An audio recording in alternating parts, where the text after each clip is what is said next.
Hachette Audio presents Power Players, Sports, Politics, and the American Presidency. Written and read by Cillizza.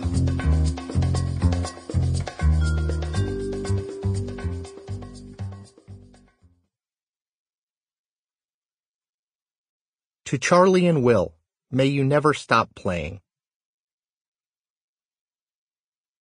Introduction.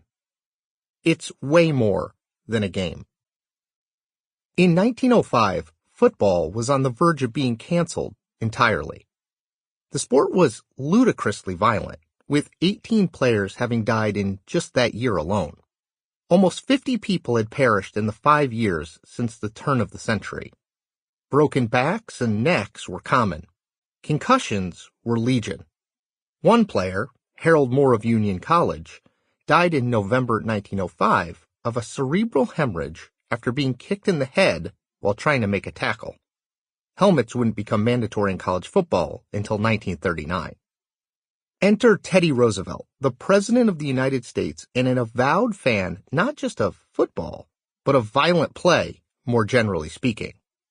I believe in rough games and in rough, manly sports, Roosevelt once said. I do not feel any particular sympathy for the person who gets battered about a good deal, so long as it is not fatal. Roosevelt brought the presidents of Yale, Harvard, and Princeton together twice in the fall of 1905 to see if they could agree on a series of reforms that would keep football going while making it safer for its participants. The Ivy League was, at the turn of the 20th century, the center of the college football universe. By the start of the 1906 season, a series of new rules had been adopted, including the forward pass, which led to the evolution of modern football. Roosevelt's interest in saving football was about a lot more than his enjoyment of the game. He believed that young men engaged in, at times, brutal physical combat was the proper training for a future as a soldier in the service of the country. Wrote Roosevelt, "There is a certain tendency to underestimate or overlook the need of the virile, masterful qualities of the heart and mind.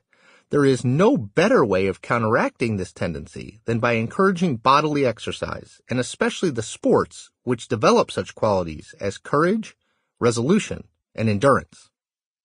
Dwight Eisenhower would put it even more bluntly. The true mission of American sports is to prepare young people for war. Roosevelt then is rightly understood as our first. Sample complete. Ready to continue?